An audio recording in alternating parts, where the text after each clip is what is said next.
All right, everybody, welcome back to another episode of the Leaguer Podcast. I'm Joe Narsa alongside Steve Sprackle. Steve, what's going on? I'm doing good. Looking forward to the pod today.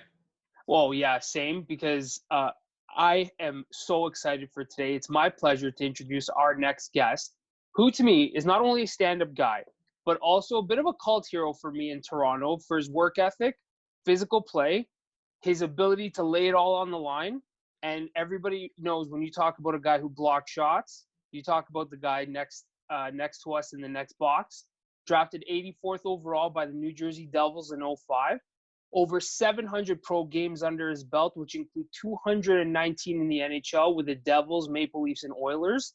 Captain of Schwenninger Wild Wings in Dell in Germany. Hopefully I said that correctly. And an author of Silences Violence on the Players Tribune, which I implore all of you to go and read. Take the time. You have it. Do it. And a D-man that I'd love to see in blue and white again, my guy, Mark Fraser. Mark, what's going on? Not much, man. It's been a hell of an intro. Thank you for that. I got to come firing, that's for sure. The intro's got to be good. Come on, they got to be good. For sure, no doubt. So let's kick this off. So I was saying to you before, the podcast is kind of built around the equipment that we all grew up loving, the culture of the professional game, how you get to that point. And you probably had one of the most interesting situations because you get drafted by Lou Lamoriello. And I've had experience talking on the phone with him, but I know meeting him in person, I had to wrangle him at the NHL Hall of Fame induction. And all these guys are screaming like, Lou, Lou, Lou. And I'm pissing my pants. I look at him, I'm like, Mr. Lamoriello? He turns around, he's like, yeah. And I'm like, do you have 5 minutes to come on overdrive with the guys? Like, oh my God, I got to talk to those guys again. No problem. He walks over and I just got Scott Niedermayer. And I'm like, Scott, I might have to push you off. He's like, okay, who is it? He looks over, Lou Lamoriello's there. He goes, I'll let him stay. He can stay. But no word of a lie, Mark, that was the scariest 5 minutes of my life trying to call out Lou Lamoriello. So first of all, what is that like? Yeah, that's a great question. And that's a pretty cool experience too, because not many guys get a chance to even interact with him. Like one of Lou's MOs is that he's not really available to many people outside of his team or his organization. But Lou's Lou, as a businessman, is kind of like the hockey, the builder type of ambassador. He's an OG, honestly, he's in the best term. He's an original gangster in that he calls it like it is. He's a small man, but when he walks into the room, he carries so much authority with him. He has such an intimidating presence. He just is one of those guys. He's obviously, it's no surprise with his legacy that he runs such a tight, militant, rule-based ship. Yeah. That is, no one's above any of the rules or else you don't last.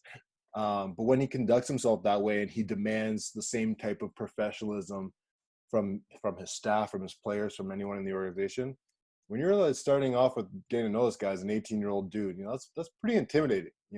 If you dare have the slightest bit of facial hair and get into a conversation with Lou, he's done it to me before.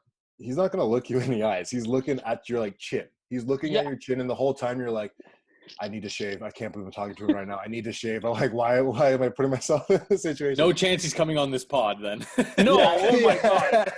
Yeah, probably not. But no, he's I got lots of time for a guy like Lou. Lou, obviously, he drafted me, and it was kind of cool. My NHL career actually ended with the Devils. So he drafted me and was the GM/coach when I left the NHL.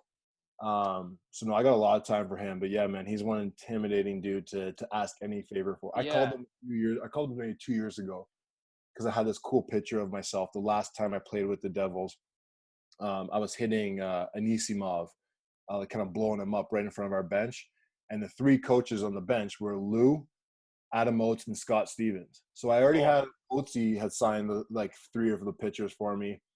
Scotty, I'll get down the road, and I was like, I gotta get Lou's autograph, but how am I gonna, So I had a little bit of what I was gonna say on the phone written down, And I've known this guy like my entire pro career since I was 18, but because I all of a sudden had to ask him for a favor, I was really trying to come correct, find him at a time where he'd be around his phone but wouldn't be busy at all. It was a very strategic trying to plan, just to ask, hey, is it cool if I send you something for you to I promise I'll send the postage and everything to come back. Yeah, you won't pay a cent. Yeah.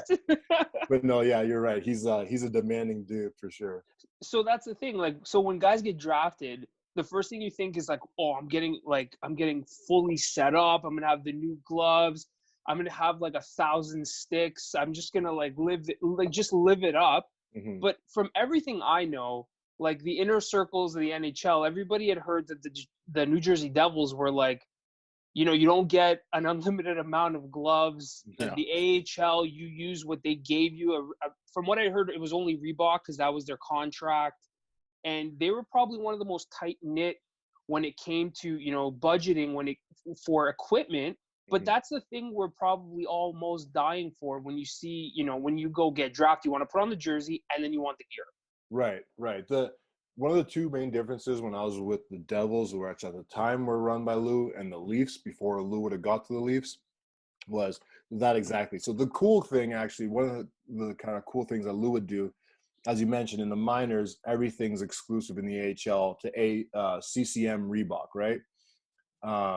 So we had to use those helmets, gloves, whatever. But when it came to sticks, we were the only team that I knew of throughout the majority of my time in the AHL that could use any stick they wanted. And that was because when it came to the stick, Lou understood that there's more than just Reebok CCM out there that my guys will like. So I think they have to pay a fine or whatever. I don't know exactly how it plays out, but obviously the league's sponsored by those CCM Reebok, so you want everyone using it.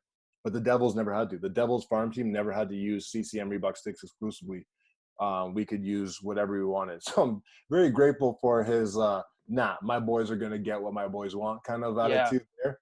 But when it came to like the overall, frivolous of like getting whatever you want in the locker room, that was definitely on a tight ship. You had to be, thankfully I was, but you had to be tight boys with the equipment managers and like the training staff, so that you could be like, is it cool if I just grab another twig right now? And then the other side of that is I was pretty low maintenance guy as it was. Like I didn't care if I was in 1 or 2 sets of gloves the whole time. Like a lot of guys have 2 or 3 sets of gloves per, day, per like time, because they like to rotate. I was never really that guy. But when it came to the Leafs and just a perfect example that I use is like the stick room. So the stick room, with everyone's slot, but then there's like that second stick room where you go make a stick where you got to like saw it down or put a plug in it, whatever, to get it right. There was really just like everyone had like at least like a 10 stick stash of brand new in the plastic, everything. And I remember asking one of the trainers, I think it was either Bobby Hastings or Papineau, Brian Papineau, the two of the 3 equipment managers of the Leafs. And I remember asking them in my early days, like I had played, little, maybe over 100 games or something, but nothing crazy. And I was like, yo, you guys mind if I grab another stick? And they're like, yeah, man, go ahead. Like they're right there. And in my mind, I was like, what? You can just do that? It's like they're orange slices. It's just, help yourself.